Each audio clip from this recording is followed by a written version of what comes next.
1번에 악인의 결과 볼까요? 악인들은 그렇지 않으며 오직 바람에 나는 겨와 같도다.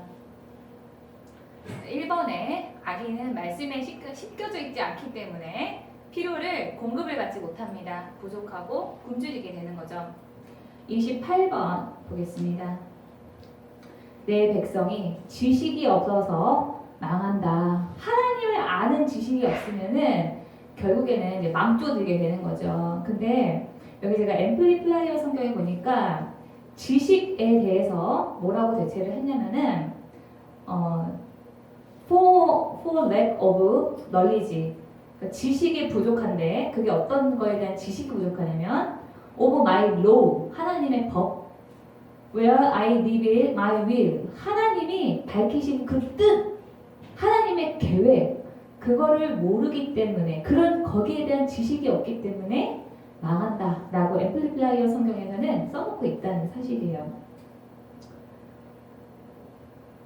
위에 올라가서 이번에 겨의 특징을 좀 보겠습니다. 겨는 뭔지 아시죠? 혹시 그 지방에서 이렇게 사실 때 농사 짓는 거 보셨어요? 네. 키 하는 것도 보셨죠? 그래서 우리가 왜 농사를 지으면은 이렇게 곡식이 이렇게 나달이 이렇게 있으면 그 옆에 껍질이 이렇게 돼 있잖아요. 이거를 이제 도정을 해가지고 벗겨내면은 같이 이렇게 섞여 있는 상태라서 키에다가 이렇게 놓고 이거를 껍질하고 알곡하고 벗겨내면은 알곡은 요 키 안에 남고 그다음에 이 껍질은 요 밖으로 떨어지게 되는 거죠. 그래서 이게 바로 이제 키질을 하는 거라고 하는데, 그래서 이 무거운 곡식은 이 키 안에 남게 되고 가벼운 껍질은 밖으로 떨어지게 되는 그 원리를 사용해서 우리 키질을 하는 거를 상상을 하시면 됩니다. 가번에 이 껍질은 작은 바람, 키질 정도밖에 안 되는 그런 작은 바람에도 작은 시련에도 날아다니기 때문에 예측이 안 되는 그런 존재라고 볼 수가 있습니다. 그런 삶은 불안하겠죠. 계획을 어떻게 할 수가 없는 그런 상황이다 보니까 앞일을 내다볼 수가 없는 상황이다 보니까 불안하게 되겠죠. 각주 29번 보겠습니다. 사랑 안에 두려움이 없고 온전한 사랑이 두려움을 쫓나니 두려움에는 형벌이 있음이라. 두려워하는 자는 사랑 안에서 온전히 이루지 못하였느니라. 요한복음 15장 10절입니다. 너희가 내 계명을 지키면 내 사랑 안에 머물러 있을 것이다 라고 했어요. 자, 여러분 여기 보시면요. 계명을 지키래요. 계명 지킴. 이게 하나님의 말씀이거든요. 말씀에 순종하는 거예요. 말씀에 순종하는 건데, 자, 이거를 지키면은 예수님의 사랑 안에 거한대요. 자, 그 결과 11절에 내가 너희에게 이러한 말을 하는 것은 내 기쁨이 너희 안에 있게 하고 또 너희의 기쁨이 넘치게 하려는 것이다. 그러니까 우리가 계명을 하나님의 말씀에 순종을 하게 되면 예수님의 사랑 안에 우리가 머물러 있게 되고 그렇게 되면 우리의 기쁨이 넘치게 된다는 거예요. 근데 여기서 이제 거꾸로 가서 우리 계명을 지키려면은 먼저 계명이 뭔지를 알아야 돼요. 뭔지 아는 지식이 필요해요. 이게 바로 묵상입니다.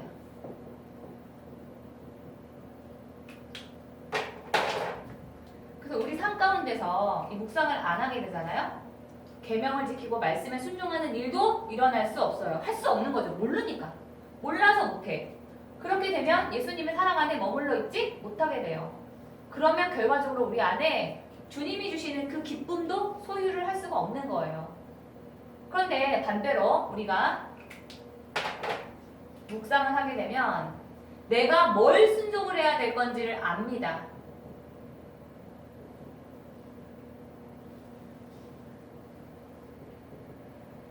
그러면 자연스럽게 내가 뭘 순종해야 되는지 아니까 자연스럽게 순종이 일어나요. 그러면 예수님의 사랑 안에 머물러 있게 되고 기쁨도 우리 안에 넘치게 되는 이런 일이 일어나게 되는 거죠. 나번 보겠습니다. 위에 올라가서 알맹이가 없다. 삶의 목적과 원칙이 없는 상태가 알맹이가 없는 상태죠. 이런 사람들은 자연스럽게 자기 이익에 따라서 행동할 수밖에 없습니다. 이게 나한테 돈이 되나? 이게 나한테 유익이 되나? 나한테 이게 무슨 유익이 되나? 이거를 계속 짱구를 돌리게 된다는 거예요. 답원에 생명이 없는 결국에는 껍데기 인생입니다. 결의 삶이라고 하는 것은 인생의 끝이 허무하게 되는 거죠. 각주 30번 보겠습니다. 주의 일들에서 떠나는 자는 묵상 안 하면 주께서 다 멸시하셨으니 그들의 속임수는 허무함이 아무리 내가 꾀를 쓰고 열심히 살려고 해도 허무하게 된다는 거예요. 주께서 세상의 모든 악인들을 찌꺼기같이 버리시니 그러므로 내가 주의 증거를 사랑하나이다. 내 인생이 허무하게 끝날 것인가 말 것인가는 내가 주님의 증거들을 사랑하느냐 사랑하지 않느냐 거기 달려있다는 얘기죠. 다음 페이지 보겠습니다. 자, 결국에 마번의 악인의 마지막입니다. 그러므로 악인들은 심판을 견디지 못하며 죄인들이 의인들의 모임에 들지 못하리로다. 무릇 의인들의 길은 여호와께서 인정하시나 악인들의 길은 망하리로다. 우리가 하나님의 인정을 받지 못하게 되면은 우리 인생이 아무리 성공한 인생이라고 할지라도 아무 소용이 없게 되는 거죠. 방언 보겠습니다. 제가 이 시편 1편뿐만이 아니라 제가 경험을 했던 묵상의 유익에 대해서 써놓은 거거든요. 1번 보겠습니다. 첫 번째는 경건 훈련을 하기가 쉽습니다. 우리가 왜 교회에서 세미나도 듣고 제자 훈련도 받고 여러 가지 훈련을 하지만 제가 경험을 해보니까 그 훈련 받는 딱 그 기간인 경우가 되게 많아요. 부흥에 참석한 그 기간 동안 거기 끝나면 그냥 끝인 거예요. 그런데 우리가 계속 매일 기도하고 묵상하는 내가 방법을 알고 있다면은 매일매일 어떤 장소에서도 하기가 쉽겠죠. 버스 안에서 어디서든지 우리가 충분히 하나님의 말씀을 듣고 우리가 은혜를 받게 되는 겁니다. 내가 있는 곳이 그 어디는 하늘나라가 되어버리는 거예요. 용이성, 어디든지 성경과 쓸 노트만 있으면 됩니다. 지속성, 반복성. 그러니까 우리가 같은 본문을 묵상을 반복을 해도요. 나의 그 상황에 따라서 하나님께서 말씀을 해주시는 게 다른 거예요. 내가 똑같은 만약에 요한복음 1장 1절을 내가 묵상을 했다고 하더라도 1년 전에 나의 상황이 다르겠죠. 그 상황에 따라서 하나님이 말씀을 해주시고 또 지금 이 상황이 이때 1년 전 상황하고 또 달라요. 그러면 또 하나님께서 또 다른 말씀을 주시는 거예요. 그걸 경험을 하게 된다는 거예요. 그래서 계속 반복을 해도 얼마든지 해도 그때그때 하나님께서 필요한 말씀들을 우리가 경험을 하게 되는 것입니다. 또 신앙의 슬럼프를 방지를 합니다. 우리의 신앙이요 여러분 은혜를 받을 때면 올라갔다가 또 내가 뭔가 아무것도 안 하고 이렇게 있으면 어느 순간 침체가 돼. 그러니까 우리 삶이 우리 신앙 계획을 이렇게 롤러코스터를 타거든요. 묵상을 하게 되면은 내가 날마다 하나님의 은혜를 받기 때문에 이렇게 널뛰게 하던 이 신앙이 이렇게 좀 잦아지게 되거나 이렇게 됩니다. 2번에 주님의 임재와 음성으로 매일매일 내 삶을 채우는 시간이 일어납니다. 각주 31번 오겠습니다. 이스라엘은 두 가지 죄악을 저질렀다. 곧 생명의 셈인 나를 버리고 떠난 것과 자기들 스스로 웅덩이를 판 것이다. 여러분 하나님께서는 우리를 어떻게 창조를 하셨냐면요. 항아리처럼 만드셨어요. 이게 나예요. 이 그릇이라고 생각하시면 돼요. 근데 우리 그릇이 크기가 어느 정도냐면 우주만 해요. 우주. 왜? 우리는 이 안에 하나님으로만 채워지게 만들었거든요. 하나님이라는 존재가 어마어마하잖아요. 근데 우리는 하나님으로 내가 뭔가 채우는 방법을 몰라. 그러면 세상의 것으로 나를 채우려고 합니다.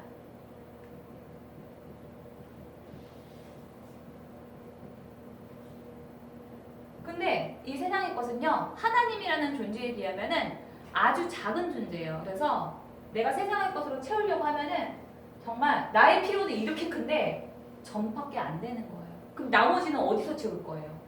하나님께서 우리가 하나님으로만 채워지게, 하나님의 사이즈로만 채워지게 우리를 하나님께서 창조를 하셨는데 내가 세상에서 채워지는 거는 요거밖에 안 되는 거예요. 자, 우리 31번에 그래서 하나님께서 지금 그 얘기를 하시는 거예요. 원래는 하나님한테만 채워짐을 받도록 우리를 만들었는데 채워지지 않으니까 나 스스로 자구책을 마련을 한 게 바로 터진 웅덩이인 거죠. 터진 웅덩이. 자, 하지만 그들이 판 웅덩이는 물이 고일 수도 없는 터진 웅덩이에 불과하다. 그러니까 우리는 세상의 것으로 채우는 것은 밑 빠진 독에 물 붓기를 계속 하고 있는 거라고 생각을 하시면 됩니다. 그래서 여러분 우리가 내가 뭔가 갈망하는 그런 마음이 있으면 예배 자리를 계속 찾아다니게 되잖아요. 어디 부흥회도 가고 뭐 예배에도 참석을 하고 수요예배 금요일 이렇게 참석을 하고 하지만은 그거는 목사님께서 어떤 그런 말씀을 하시는 것은 그 목사님이 은혜를 받은 거지 그 목사님의 그 은혜는요 내게 100%가 될 수가 없어요. 그거는 그 목사님이 받은 거에 내가 감동을 받을 뿐인 거예요. 한계가 있어요. 근데 묵상하는 시간은 내가 날마다 하나님한테 다이렉트로 직접 내가 받는 거기 때문에 충분히 채워질 수가 있다는 것입니다. 제가 예전에 영적인 갈급함을 어떻게 해야 될지를 모르겠는 거예요. 그때는 기도하고 묵상하는 방법을 제가 몰라가지고 일주일을 내내 교회에 갔어요. 그러니까는 월요일 날은 여기 선한목적에서 하는 그 손기철 장로님 거기 집회를 가고 퇴근하고 거기 가고 화요일 날은 예수전도단이라고 거기서 또 찬양 집회하는 게 있거든요. 거기에 가고 수요일 날은 수요 예배 가고 목요일 날은 마커스라고 해가지고 여기 사당 그때는 사당역 근처였는데 거기 교회에서 하는 또 찬양 예배를 가요. 한 3-4시간 해요. 거기 가고 그 다음에 금요일 날은 금요 예배 가고 토요일 날은 당연히 교회 가서 봉사하고 주일 날은 예배 드리고 이렇게 일주일 내내 교회를 갔거든요. 그런데도 딱 그때 예배 드릴 때 그때 뿐인 거예요. 근데 지금은요 제가 이렇게 다 저 스스로 기도하고 묵상하는 방법을 알고 나서부터는 그런 예배에 굳이 쫓아다닐 필요가 없어요. 내가 어떤 그런 심각한 문제가 있다고 하더라도 하나님 앞에서 2-3시간 정도만 시간을 내서 제가 부르짖고 기도하고 묵상하잖아요. 거기에 대한 응답을 제가 받는 거예요. 하나님이 나에게 무슨 생각을 하고 내 삶의 계획이 뭐가 있고 내가 지금 뭘 하기를 원하시는지 하나님이 알려주시기 때문에 어떤 큰 문제가 있어도 2-3시간 정도 지나면 마음이 잠잠해지고 뭐 하면 되겠구나 이렇게 생각이 되는 거예요. 자, 그 다음에 우리 31번에 두 번째 거 누가복음 보겠습니다. 누가복음 11장 24-26절 더러운 영이 어떤 사람에게 나와서 쉴 곳을 찾아 물이 없는 곳을 헤매고 다니다가 찾지 못하면 내가 나왔던 집으로 다시 돌아가야 되겠다 하고 말한다. 자, 여러분 이 귀신이 그 물이 없는 곳을 찾아 헤맨다 그랬잖아요. 물이라고 하는 것은 성경적으로 하나님의 은혜예요. 하나님의 은혜가 없는 데를 찾아서 다니다가 결국에는 그 나왔던 집을 내가 들어가야 되겠다 그러잖아요. 돌아와서 보니 전에 있던 곳이 깨끗하게 청소가 잘 정리가 되어 있다. 이에 더러운 영이 나가서 자기보다 더 악한 영 7을 데리고 와서 거기에 들어와 산다. 결국 그 사람의 나중 상태가 처음보다 더 나쁘게 되었다. 여러분 하나님은 우리를 이렇게 아까 제가 그릇으로 만들었다 그러잖아요. 뭔가 우리 삶 가운데 나를 채우는 그런 존재로 우리를 만든 거예요. 끊임없이 내가 뭔가를 채워 넣어야 되는데 그게 진공 상태가 될 수가 없는 아무것도 없는 상태는 아닌 거예요. 그러니까 하나님이 보실 때는 내가 나라고 하는 이 그릇이 하나님으로 채워져 있거나 귀신으로 채워져 있거나 둘 중에 하나인 거지 그냥 빈 상태는 있을 수가 없다는 겁니다. 그리고 우리가 그렇게 계속 빈 상태를 그냥 두게 되면은 여기서 7기 귀신을 더 악한 귀신을 데려온다 그러잖아요. 내가 늘 하나님의 은혜로 나를 채우고 있는 그 일을 해야 된다는 거예요. 자, 위에 올라가서 3번에 하나님을 알아가는 시간입니다. 그래서 성경 안에서 하나님의 성품, 지혜, 통치 방식 이런 것들을 배우는 거죠. 우리가 왜 세상을 산다고 하는 것은 법 안에서 살잖아요. 제가 법대 나왔거든요. 근데 법 안에서 삽니다. 그래서 우리는 세상의 법을 잘 알고 세상의 법대로 살아야 돼요. 그런데 우리가 성경을 묵상하는 것은 하나님이 이 세상을 어떻게 운영을 하시는지 하나님의 그 방법, 하나님의 법을 알아가는 시간이라고 보시면 돼요. 자, 우리 32번 보겠습니다. 내 아들아, 내가 내 말을 듣고 내 명령을 마음 깊이 간직한다면 내 귀를 지혜에 기울이고 내 마음을 총명히 듣는다면 내가 명철을 찾아 부르짖고 총명을 찾아 외친다면 은을 찾듯 내가 그것을 찾고 숨은 보화를 찾듯 한다면 너는 여호와를 경외하는 법을 깨닫고 하나님을 아는 지식을 찾을 것이다. 왜냐하면 여호와께서 지식을 주시고 그분으로부터 지식과 총명이 나오기 때문이다. 그분은 정직한 사람들을 위해 성공을 예비하시고 흠없는 사람들을 보호해 주시니 그것은 그분이 의로운 사람의 길을 지키시고 주께 충성하는 사람들의 길을 보호하시기 때문이다. 그러면 너는 무엇이 바르고 뭐가 의롭고 뭐가 공평한 건지 모든 길을 깨닫게 될 거래요. 뭘 하면? 묵상을 하게 되면 알게 된다는 거죠. 지혜가 내 마음에 들어가고 지식이 내 영혼을 달콤하게 만들 것이다. 너의 분별력이 너를 지키며 총명이 너를 보호할 것이다. 여러분 그 전제는 뭐냐면은 잠언 2장 1절에 내 명령을 마음 깊이 간직하는 거 거기 있는 거예요. 그래서 제가 이 묵상을 하고 난 다음에 가장 큰 특징이 뭐냐면은 그 전에는 저의 삶이 되게 막막했어요. 뭔 일이 터지면은 뭐 어떻게 해야 될지를 모르겠고 또 아무 일이 없을 때도 뭔가 불안한 거예요. 아, 이거 또 무슨 문제가 생기면은 내가 이 문제를 어떻게 해결을 해야 되지? 늘 이런 고민이 있었거든요. 근데 제가 묵상을 하면서부터는 그런 고민이 없어졌어요. 굉장히 사람이 지혜로워졌다고 해야 될까요? 그렇게 된 거예요. 그래서 다른 사람이 저에게 상담을 해서 와도 제가 그 사람한테 답을 줄 수 있게 그렇게 된 겁니다.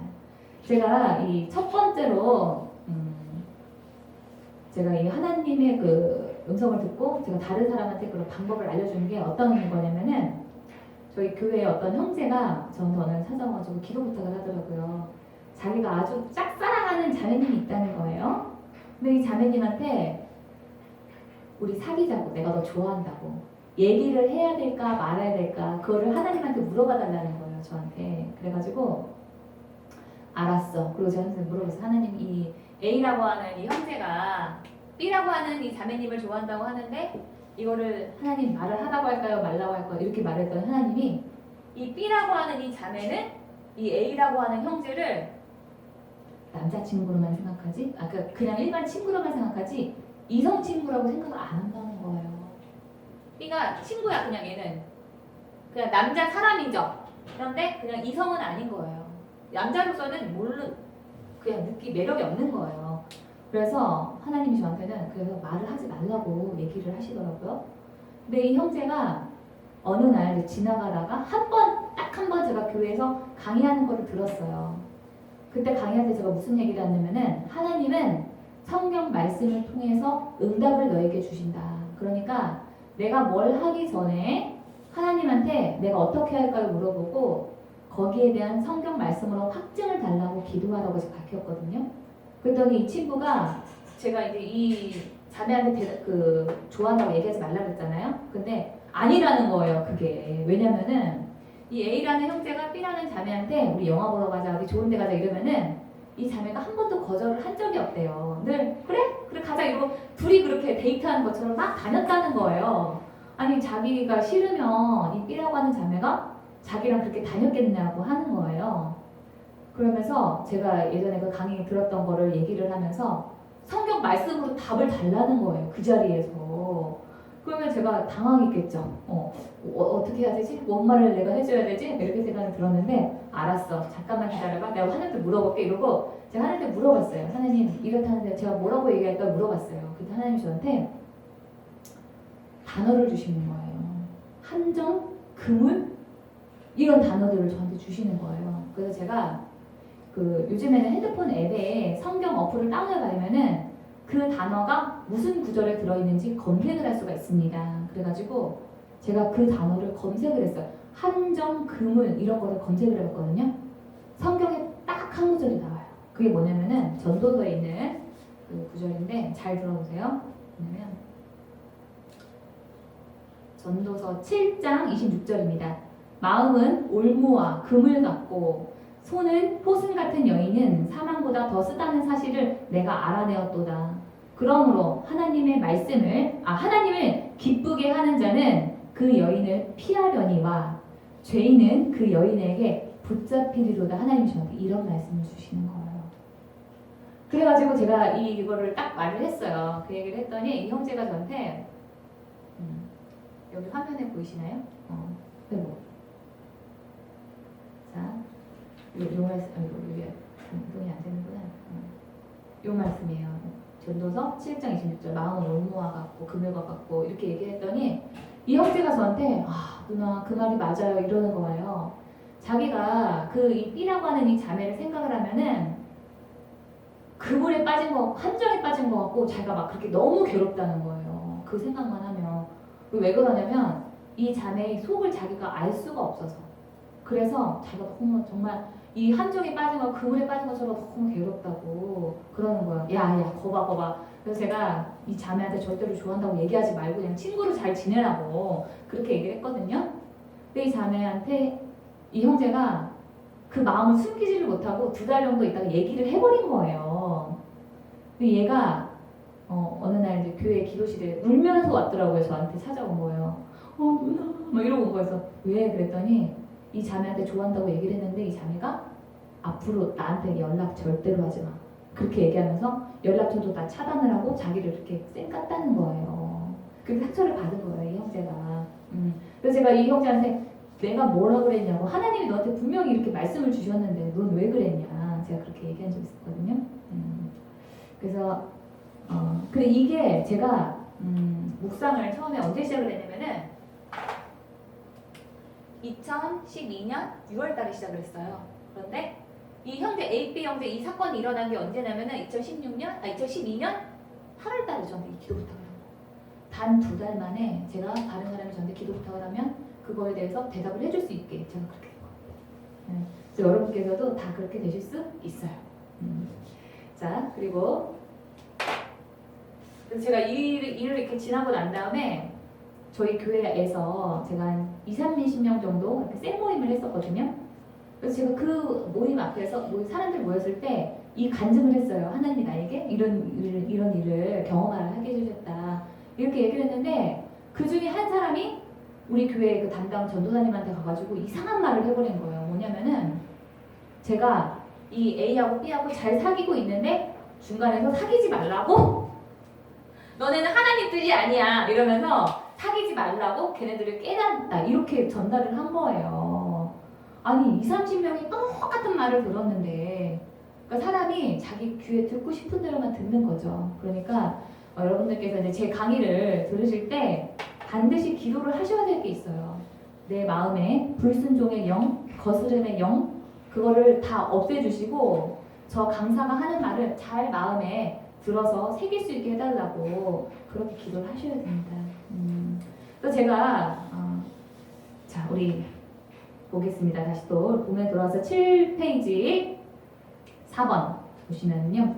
하나님의 음성을 더 잘 들을 수가 있게 됩니다.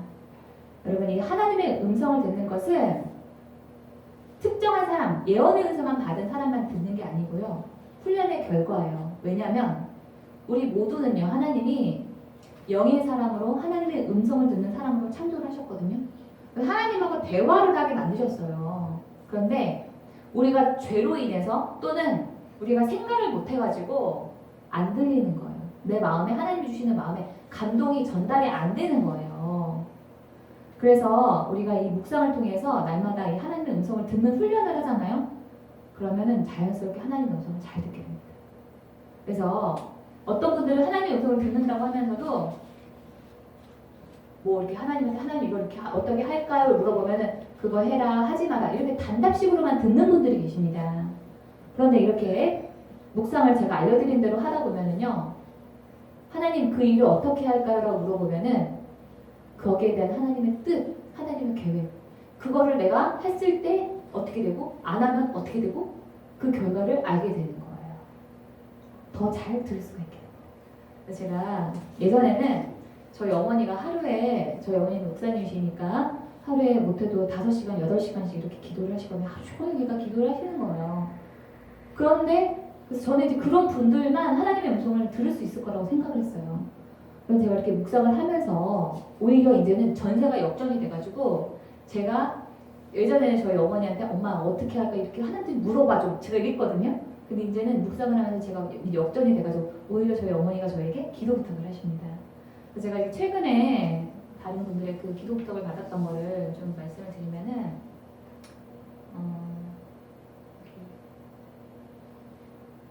보시면은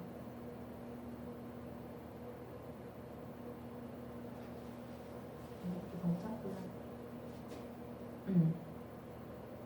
여기 보시면 어떤 분이 저한테 그 기도 부탁을 좀 하셨어요. 뭐냐면은 이사를 가야 되는데 전세로 갈 건지 그냥 여기 살 건지 살던 데 살 건지 이분이 또 집을 좀 살려고 다른 그 집을 좀 알아봤다는 거예요. 그 집이 뭐 2억짜리인데 2015년에 지었는데 이거 아주 좋더라. 저한테 이런 말씀을 하시더라고요. 그래서 저한테 이 말씀해 주신 거는 딱 여기까지예요. 질문에 그냥 이 질문에 말한 것만 들어가는 거지 더 이상 다른 말이 없어요.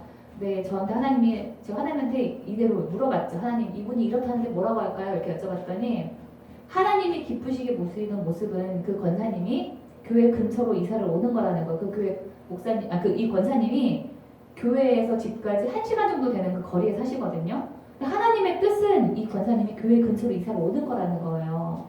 그리스도인은 신앙의 중심들을 따라서 이사 다니는 것이 맞다. 그러나 권사님의 성격은 소심하고 조심성이 많다. 그 권사님 성격이 그렇다는 거예요. 그래서 권사님이 과감한 결단을 하는 것은 무리가 있고 신앙이라고 하는 것은 단계를 따라 발전을 하기 때문에 한꺼번에 사람이 변화되는 것이 아니고 하나님은 그분의 그런 특성까지도 다 고려를 하시기 때문에 그분한테 권사님 교회 근처로 이사 오셔야지 더 믿음 있는 사람이 이렇게 권면하지 말라는 강권하지 말라는 거예요. 그분의 의사를 존중을 해주시라고. 그러면서 저희 어머니가 굉장히 믿음이 좋으시거든요. 그래서 하나님 하라고 하면 그냥 목숨 걸고 하시는 스타일이에요. 저희 어머니께서는. 그래서 너희 어머니와 같이 과감한 결단을 감당할 만한 성격이 있고 아닌 성격이 있는데 그분은 그런 성격이 아니라는 거죠. 근데 하나님께서는 한 사람 한 사람을 다 소중하게 여기시기 때문에 그 사람의 의사와 입장을 충분히 고려한다. 교회 근처로 오는 것은 그 권사님과 그 따님의 신앙에 있어서 발전을 주는 결정임에는 분명하지만은 권사님의 성격이 재반 사정이 여의치 않으면 감당하기 어려울 거다. 뒤도 돌아보지 말고 어떤 목표를 향해서 결정을 하니까 그분 성격이 시간이 걸리는 그런 성격을 가지고 계신데요. 그래서 아직 그분이 교회 근처로 내가 반드시 이사를 가야 되겠다 그런 결단이 선 상태가 아니기 때문에 그분을 강권하지 말라고 하시더라고요. 근데 지금 있는 집도 그 권사님이 그런 대로 여기도 살만해 이렇게 하신다는 거예요. 하지만은 더 좋은 집이 있다면 이사를 가고자 하는 거래요. 그래서 그 매물로 나온 그 빌라를 본 그 집은 어떠냐고 제가 하는데 그 집으로 이사 가는 건 어때요? 이렇게 물어봤어요. 그랬더니 어찌됐든 아유 그래도 내 집이라 좋다. 거기를 사게 되면 그렇게 하실 거라는 거예요. 그리고 그 권사님이 대출금도 충분히 갚을 만한 경제적인 사정이 된다는 거예요. 제가 남의 집에 자금 사정까지 다 어떻게 알겠습니까? 모르죠. 근데 하나님이 된다는 거예요. 그분이 믿지고 손해를 보는 구입이 아니래요. 그 집을 사게 되면은. 그래서 근데 그 2억짜리 사는 집은 지금 사는 집보다 교통이 좋지 않다는 거예요. 더 생각을 해보라고. 그랬더니 이분이 저한테 제가 이걸 카톡으로 이렇게 보냈거든요. 그랬더니 이분이 저한테 전화하셔가지고 너무 정확해갖고 제가 깜짝 놀랐다고. 그러면서 제가 아까 교통이 좋지 않다고 그랬잖아요. 근데 거기가 언덕에 있어가지고 지금 사는 집보다는 진짜 다니기가 어려워요. 저한테 이렇게 얘기하시는 거예요. 자, 그리고 두 번째로 저한테 이제 기도 부탁을 하셨던 분은 이분이 목사님이시거든요. 영혼 구원에 대한 간절함은 나이가 들수록 더하대. 70대인데도 아직도 그 마음에 영혼을 구원하고 싶다. 그리고 영혼에 대한 갈급함이 있다는 거예요.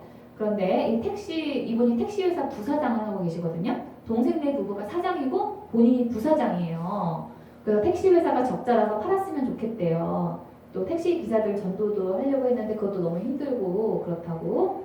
이분이 꿈에 계약서를 보셨대요. 근데 이 회사 이름이 적혀있는 그런 한 장짜리 계약서인데 이 동생네가 사장이라고 그랬잖아요. 이 동생네는 택시회사 옆에 충전소도 운영하고 있어가지고 택시회사를 팔아도 아무 문제가 없다는 거예요.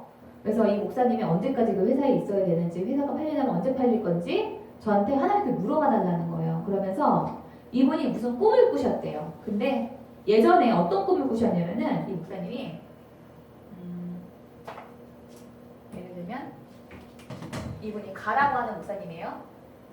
저한테 기도 부탁을 하신 분인 거죠. 근데 이분이 나라고 하는 목사님하고 잘 아는 관계였는데 이 나라고 하는 목사님이 교회 이전을 준비하고 계셨대요. 그래서 계약서까지 쓰셨어. 그래서 더 좋은 데로 이사를 가려고 했는데 이 가라고 하는 목사님이 꿈을 꾼 거예요. 이 계약서 꿈을 꾼 거예요. 그런데 계약서가 반으로 이렇게 잘라져 있는 그런 꿈을 꾸신 거예요. 나중에 정말 이 꿈대로 이 교회 이전이 다 무산이 됐어요. 그래서 근데 이번에는 자기가 이 택시 회사가 팔렸으면 좋겠다라고 생각을 하고 기도도 하고 막 이렇게 있었는데 꿈을 꿨는데 무슨 운수라고 써 있는 이 회사 이름이 이렇게 있고요. 계약서가 이렇게 있는데 한 장짜리 온전한 찢어지지 않은 그런 계약서라는 거예요. 그래서 하나님이 본인한테 이 가라고 하는 목사님한테 왜 이 꿈을 꾸게 하셨는지, 이 꿈이 앞으로 이 회사가 팔릴 그런 좋은 꿈인지 저한테 알아봐달라, 저한테 그러는 거예요. 제가 요셉이 되는 거죠. 그 순간에 꿈을 해석을까지 해드려야 되는 그런 거예요. 그래서 하나님께 제가 물어봤어요. 그랬더니 하나님이 저한테 택시 업계가 어렵고 이게 올해 저한테 기도 부탁을 하셨거든요. 현재 경기가 불황이라서 당장 회사 매각은 어렵다. 동생네 부부가 간절하게 회사 매각을 추진 중인 것도 아니고 매각을 구체적으로 알아보고 있지도 않다는 거예요. 저한테. 제가 그걸 어떻게 알겠습니까? 하나님이 그렇다는 거예요. 동생네 부부보다도 목사님이 오히려 회사가 적잖이가 팔렸으면 하고 있다는 거예요. 목사님이 더 원한다는 거예요. 그러한 바람이 꿈으로 나타난 거다. 그래서 그러나 바로 이 회사 이름이 회사 땡땡 운수가 매각이 되지 않고 상당 기간 그 상태로 있을 것이다. 목사님이 영혼 구원에 대한 마음이 있지만 간절히 그 비전에 이르기 위한 기도는 하지 않고 계시고 있는 상태다. 한나가 아들의 출생에 대한 바람이 있지만 성소에 가서 간절히 기도하지 않았다면 아들 출산 응답에 대한 시련을 보지 못했을 것이다. 그러면서 저한테 사무엘상 1장 말씀을 주시더라고요. 영혼 구원과 본인의 사역의 한계가 느껴진다고 손 놓고 있지 말고 구체적으로 어떻게 영혼 구원이라는 사명을 이루어야 할지 기도하기를 원한대요. 그 목사님이. 그럴 때 구체적인 방법이 보이고 기회가 열릴 것이다. 지금은 몇 년째 이 목사님이 영적인 답답함과 사역의 답보 상태에 계시다는 것. 제가 이 목사님하고 통화도 안 했거든요. 그냥 이렇게 그냥 저한테 문자로 보냈나 그때? 그렇게 하셨던 거예요. 그렇게 기도 부탁을 저한테 하신 거죠. 그랬는데 저희 엄마를 통해서 하신 거예요. 그래서 하나님이 이렇게 제가 그래서 이렇게 카톡으로 저희 엄마 통해서 이렇게 보냈거든요. 그랬더니 이 목사님이 저희 엄마한테 전화해가지고 딸이 이렇게 영이 맑다 그러면서 다른 또 예언 기도하는 분한테 회사 이런 매각이랑 꿈 이런 부탁을 했는데 제가 알려드린 거하고 똑같은 얘기를 했다는 거예요. 그래서 여러분 제가 여러분들한테 이런 말씀을 드리는 거는 내가 이 정도 상태예요 막 이러면서 내가 하나님 음성 이렇게 이런 말씀을 드리려고 하는 것이 아니라 제 강의를 듣고 같이 묵상을 하다 보면 여러분도 분명히 이렇게 되실 수가 있어요. 제가 아는 예전에 제 강의를 들었던 자매가 그 자매는 주일날 학원에서 시험때가 되면은 애들을 가르쳐야 돼요. 수학 강사여가지고. 그래서 제가 이렇게 이런 기도 강의를 한다고 해가지고 걔 동생을 데려다가 녹음을 시켰어요. 그래서 강의를 한 번짜리 강의를 들은 거예요. 걔가 녹음기를 통해서 들었는데 이 자매님이 저한테 언니 나 하나님의 음성 너무 듣고 싶어요 이러는 거예요. 자기가 듣고 싶다고 그러면서 저한테 자기를 위해서 기도를 좀 해달라고. 그래서 집이 2시간이 걸리거든요. 온 거예요. 저하고 1시간 기도하고 그때부터 영의 귀가 뻥 뚫렸어요. 그런 자매도 있습니다. 그래서 여러분 하나님께서 역사하시는 방법은 다양하지만 분명한 것은 본인이 내가 하나님의 음성을 듣고 싶다라고 하는 거하고 본인이 기도하고 묵상하면서 하나님의 음성을 계속 듣는 훈련을 하시는 거예요. 예. 그래서 저뿐만이 아니고 제 강의를 들었고 저와 고민을 하시는 분들은 아직까지 하나님의 음성 안 들은 분이 한 분도 안 계세요. 심지어 교회를 처음으로 우리 교회를 오신 분도 바로 그 자리에 하나님의 음성 듣습니다. 저희 교회 처음 오셨던 분은 어떤 음성을 들었냐면은 펜을 저기 보면 여러분 펜이 있잖아요. 그 펜을 이렇게 딱 들었대요. 그랬더니 하나님 자기 마음에 그거 안 나온다 그러더라는 거. 근데 그러고 그걸 정말 진짜 안 나오나 이렇게 해봤다. 안 나오더라는 거예요. 그렇게도 하나님의 음성을 듣거든요. 그렇기 때문에 하나님의 음성을 듣는 거는 누구에게나 다 허락된 일이지만 단 본인이 훈련을 하셔야 된다는 것을 여러분께서 알고 계셔야 됩니다. 자, 하나님의 음성을 잘 들어갈 수가 있습니다. 그래서 우리가 7페이지 4번에 기도의 응답을 경험을 하게 됩니다. 묵상을 하다 보면은 저희 어머니가 2016년이에요. 2016년에 이게 1월 달이었어요. 근데 저희 엄마는 2015년부터 부인과 질환이 있었거든요. 그리고 이것 때문에 한의원을 다니셨었어요. 근데 한의사가 뭐라고 얘기하냐면은 이거는 자기만 고칠 수가 있고 그것도 좀 이상해. 양방병원에 가면은 못 고친다는 거예요. 그래서 저희 어머니가 몇 달을 한의원에 가서 침도 맞고 한약도 지어서 먹고 그렇게 했는데도 아무 차도가 없어요. 그래갖고 제가 하나님한테 기도했죠. 하나님 이거 어떻게 해야 됩니까? 물어봤어요. 그랬더니 하나님이 저한테 저희 어머니를 모시고 반드시 양방병원에 가야 된다는 거예요. 한의원이 아니고 양방병원에. 그래서 제가 저희 어머니를 모시고 제일은행이라고 이영애가 아기 낳은 병원이 있습니다. 충무로에. 거기를 모시고 갔어요. 그랬는데 저희는 그냥 단순한 그런 질환인 줄 알고 갔거든요. 그래서 단순한 뭐 시술 정도? 이렇게 하면 되는 건 줄 알았는데 피 검사를 해보자는 거예요. 의사가. 피 검사를 했는데 암소견이 나왔어요. 그래서 조직 검사를 하게 됐습니다. 그래서 1월 달에 병원에 갔는데 2월 달에 수술해야 된다고. 이거 바로 수술해야 된다고. 의사가. 지금 다른 게 중요한 게 아니고 이거 먼저 수술을 해야지 암이 언제 퍼질지 모른다. 그렇게 얘기를 하는 거예요. 그래서 저희가 그 자리에서 급하다고 하니까 병원에서 수술 날짜까지 잡고 왔는데요. 저희 어머니가 기도하시는데 계속 그 수술 받지 말라는 마음을 주신다는 거예요. 저희 어머니한테. 그래서 제가 저희 엄마한테 그래서 제가 믿음이 없어가지고 그냥 그거 띄워버려. 제가 그랬어요. 아니 그 암은 그 제거를 해야지 그거 그 암이라고 하는 거는 시간이 지나면 아예 수술도 못하고 손도 못 대거든요. 근데 지금 수술이라도 할 수 있는 거는 오히려 다행이니까 빨리 제가 띄워버리려고 그랬어요. 그랬더니 엄마가 아니라는 거 하나님 뜻대로 해야 된다는 거예요. 그래서 저보고 다시 기도를 해보래요. 그래서 제가 기도해봤더니 하나님이 내가 치료해 줄 테니까 수술하지 말라는 거예요. 그래서 저희 어머니가 3월 달에 기도원에 갑니다.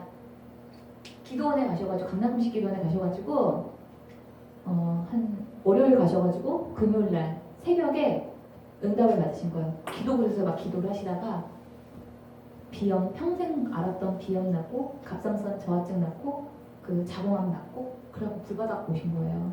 그래서 저희 어머니가 4월달에 분당 서울대병원에 갑니다. 그래서 이 제1병원에서 받았던 그 검사 결과지를 가지고 의사한테 갔어요. 그랬더니 의사가 뭐라고 얘기하냐면 이거 오진 아니라는 거예요. 오진 아니고 빨리 수술을 하셔야 된다고. 그래서 저희 어머니가 나는 하나님 믿는 사람인데 하나님이 나 이거 고쳐주신다고 했어요. 이렇게 얘기하신 거예요. 그러니까 의사 선생님이 막 화를 내면서 왜 이거 나한테 와가지고 나 이렇게 괴롭게 하냐고 그렇게 하셨습니다. 그래서 저희 어머니가 막 그 부득부득 오시셔가지고 이 4월달에 조직 검사를 새로 하셨거든요. 그래서 나한테 암이 있는지 다시 한번 확인을 해달라고 하신 거예요. 그래서 저희 어머니가 이 5월달에 이 결과를 받기로 했는데 담당 선생님이 미국 가시는 바람에 6월 초에 받기로 한 거예요. 6월 3일인가 그때가 그랬어요. 수요일날. 근데 제가 이 6월 초에 6월 1일 날인가 6월 아무튼 이 바로 며칠 전에 이 묵상 강의를 했거든요. 근데 묵상 강의를 하면은 제일 끝에 요한복음을 가지고 함께 묵상하는 시간이 있습니다. 그때 저도 같이 하나님 음성을 듣거든요. 그 하나님의 음성을 듣는데 하나님이 저한테 이러시는 거예요. 진이야, 너 이 결과 나오는 것 때문에 걱정하고 있지? 딱 그러시는 거예요, 저한테. 내가 네 속 다 안다 이런 식으로. 그래서 맞아요. 그러니까 이 결과가 어떻게 나올지 저도 막 마음에 불안한 거예요. 기도대로 하긴 했지만 수술하지 않고 우리 엄마가 그대로 이렇게 무사하다는 결과가 나올까? 또 만약에 아니라고 하면 또 어떻게 하지? 이런 생각이 들어가지고 제가 굉장히 마음이 복잡했는데 하나님이 저한테 딱 그거를 얘기를 하시는 거예요. 그러면서 요한복음에 보면 이런 말씀이 있습니다. 만물이 그로 말미암아 창조되었다고. 예수님이 너희 엄마의 몸을 만들었기 때문에 너희 엄마의 몸은 하나님한테 맡기는 게 맞다는 거예요. 우리가 LG 핸드폰이 고장나면은 LG 서비스 센터를 가고 삼성 그 핸드폰이 망가지면 삼성 서비스 센터 가잖아요. 마찬가지로 우리 몸이 망가지면은 하나님한테 기도하는 게 당연한 거고 하나님이 해주신다고 했으면 된다는 거예요, 저한테. 그러면서 저한테 너 안에 있는 염려를 몰아내라, 배석하라는 거예요. 그래서 제가 회개를 하고 기다리고 있었죠. 수요일날 병원에 갔어요. 뭐라고 했을까요? 의사 선생님이 아무 치료할 것도 없고 약 먹을 것도 없고 흔적도 없고 아무것도 없다는 거예요. 그래서 저희 어머니가 수술 안 하고 지금까지도 건강하십니다. 그래서 얼마 전에도 이 초음파 검사도 하시고 건강검진 받으셨거든요. 아무 이상이 없다고 나왔어요. 갑상선 기능 저하증도 없고 비염도 없고 다 그간 한꺼번에 하나님 고쳐주신 거예요. 그래서 여러분 이거는 제가 그거를 가지고 하나님한테 뭐 하나님이 해준다고 하니까 해주겠지 그래서 손으로 그렇게 생각을 하고 있어. 하나님 저한테 말도 안 했는데도 네가 뭐 걱정하고 있는지 내가 알고 그 문제는 이렇게 해결될 거다. 이거를 묵상을 하면서 제가 수없이 경험을 하게 됩니다. 각주 우리 34번 보겠습니다. 그가 그의 말씀을 보내어 그들을 고치시고 위험한 지경에서 건지시는도다. 여러분 하나님이 우리한테 어떤 도움을 주고 물론 이렇게 상황 가운데서 역사하시는 것도 있지만 우리를 건져주시는 것은 첫 번째로 하시는 것은 하나님의 말씀이에요. 하나님의 말씀이 임하면 구원은 당연히 따라오는 겁니다. 자, 우리 몇 개 별표 읽겠습니다. 우리가 하나님으로부터 기도의 응답을 원한다면 날마다 하나님의 말씀을 부지런히 공부하고 하나님의 뜻을 찾으며 하나님의 뜻을 항상 실천해야 한다. 하나님의 말씀을 공부하는 일에 소홀히 하는 사람, 자신에 대한 하나님의 뜻과 특별한 목적을 아는 일에 관심이 없는 사람, 또한 자신에 대한 하나님의 뜻을 발견하고서도 일상생활에서 그것을 실행하지 않는 사람, 이런 사람들의 기도는 하나님이 응답하실 수 없다. 예수님은 그의 제자들에게 만일 그들이 예수님을 사랑하고 명령을 지키면 그의 말씀을 날마다 읽고 공부하며 그의 계명의 의미를 발견하고 그것을 항상 실천하면 아버지 하나님께 기도하여 성령을 보내주시겠다고 약속을 하셨다. 너희가 내 안에 거하고 내 말이 너희 안에 거하면 무엇이든지 원하는 대로 구하라. 그리하면 이루리라고 성경에 써놨죠. 이거는 이제 토레이 목사님이 말씀하신 겁니다. 위에 올라가서 5번에 염려가 없어져요. 하나님의 음성을 들으니까 내 문제에 대해서 하나님이 어떻게 생각하시는지 그걸 듣게 되기 때문에 하나님에 대해서 신뢰하게 되고 우리가 염려가 없게 됩니다. 6번 보겠습니다. 지혜로워집니다. 각주 36번 어려서부터 성경을 알았나니 성경은 능히 너로 하여금 그리스도 예수 안에 있는 믿음으로 말미암아 구원에 이르게 하는 지혜가 있다고 합니다. 모든 성경은 하나님의 감동으로 된 것으로 교훈과 책망과 바르게 함과 의로 교육하게 유익하니 이는 하나님의 사람으로 온전하게 하며 모든 선한 일을 행할 능력을 갖추게 하려 함이라. 성경을 묵상하면은 우리가 온전해지고 선한 일을 할 수 있는 능력을 얻게 된다는 거예요. 자, 잠언 보겠습니다. 지혜가 내 영혼에 달다는 것도 알아라. 지혜를 찾으면 내 앞길이 열리고 내 소망이 꺾이지 않을 것이다 라고 합니다. 자, 7번 보겠습니다. 하나님의 시각과 관점에서 세상을 볼 수가 있게 됩니다. 자, 그 다음에 그 결과 영분별을 잘하게 됩니다.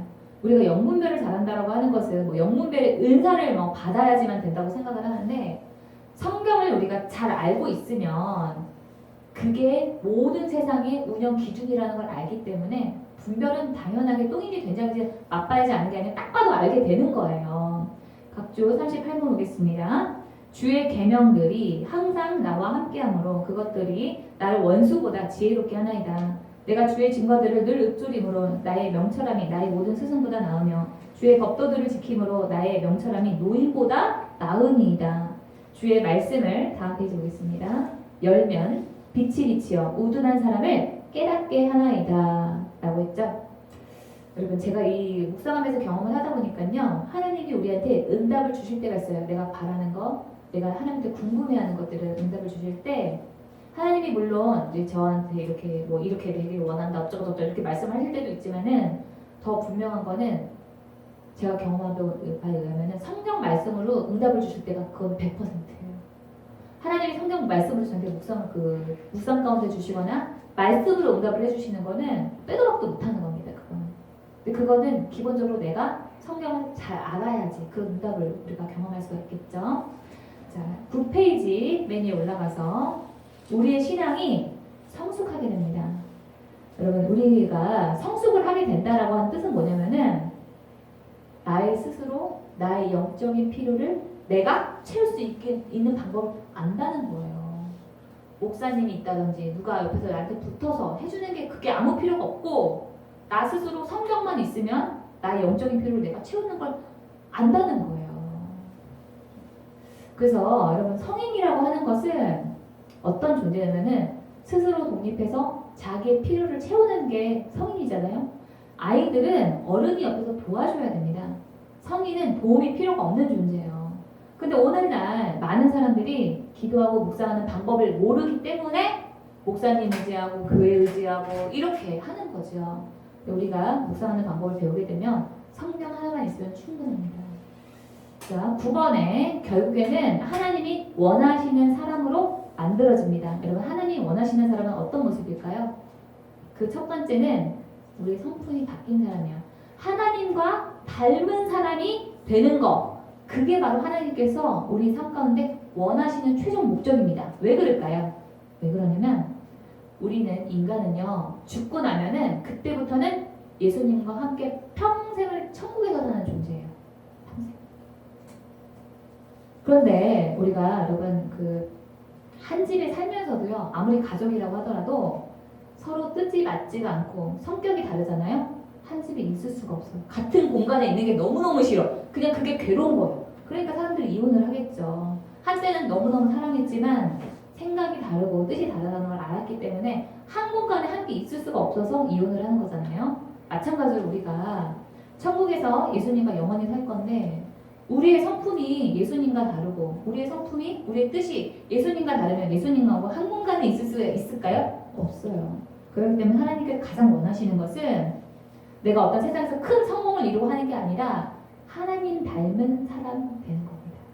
하나님의 성품 닮은 사람, 그거 되는 거예요. 그게 바로 하나님께서 우리를 구원하신 그런 목적입니다. 하나님께서는요 우리 삶 가운데 원하시는 게 뭐냐면 기본적으로 체인지가 아니에요. 변화. 체인지가 아니고 트랜스폼입니다. 이 폼이라고 하는 건 형태고요. 트랜스라고 하는 거는 변하다는 거잖아요. 우리 왜 그 영화 중에서 트랜스포머라고 하는 영화가 있습니다. 근데 그 영화는 차에서 로봇으로 변하죠. 우리가 어떤 차가 있을 때 이 차를 뭐 엔진오일 갈고 뭐 세차를 하고 페인트 칠을 하고 하는 거 그거는 그냥 체인지에 불과해요. 그런데 우리가 로봇으로 완전히 다른 존재로 변하는 거는 이게 바로 트랜스폼입니다. 우리의 속까지 하나님께서 완전히 변하기를 원하신다라고 하는 거예요. 갑주 40번 보겠습니다. 청년이 무엇으로 그 행실을 깨끗하게 하리이까 주의 말씀만 지키 따름이니이다. 내가 주께 범죄하지 아니하려여 주의 말씀을 내 마음에 두었나이다. 주의 법도들을 말미암아 내가 명철하게 되었으므로 모든 거짓 행위를 미워하나이다. 그러므로 내가 주의 계명들을 금, 곧 순금보다 더 사랑한다라고 말을 하죠. 자, 그 위에 우리 39번을 우리가 안 했거든요. 좀 보겠습니다. 히브리서. 여러분은 믿은 지 오래되었기 때문에 마땅히 선생이 되었어야 했습니다. 하나님께서 우리가 선생이 되는 수준까지 가기를 원한다는 거예요. 그러나 여러분은 아직 하나님의 말씀에 대한 기초를 누군가에게 다시 배워야 할 것 같습니다. 하나님의 말씀에 대한 기초가 없으면요 하나님 앞에서 어른이 아닌 거예요. 성숙한 사람이 아닌 거예요. 여러분은 단단한 음식을 먹을 준비가 되어 있지 않아서 아직은 젖을 먹어야 할 것 같습니다. 젖을 먹는 자는 아직 어린아이이기 때문에 옳은 말씀에 대해서 알지 못합니다. 아이니까. 단단한 음식은 어른들을 위한 것이며 그들은 훈련을 통해서 선과 악을 분별할 줄 압니다. 그래서 여러분 우리가 말씀을 내가 묵상을 하는 거하고 내가 영적으로 성숙하는 것은 밀접한 관계가 있다는 뜻입니다. 밑에 디모데전서 하나님의 말씀과 기도로 거룩하여지니라. 여러분 이 신앙이라고 하는 것은 복잡하지 않습니다. 우리 삶 가운데 어떻게 거룩을 이룰까? 거룩? 어떻게 거룩을 할까요? 거룩하게 될까요? 성경이 디모데전서에서 이렇게 말하죠. 말씀, 묵상과 기도. 이거 하면 당연히 거룩하게 된다는 거예요. 근데 반대로 이거 안 하면 안 된다는 거죠. 자, 우리 한 10분만 좀 또 쉬었다가 다시 묵상을 또 어떻게 해야 될 것인지 좀 실질적으로 좀 배워보겠습니다.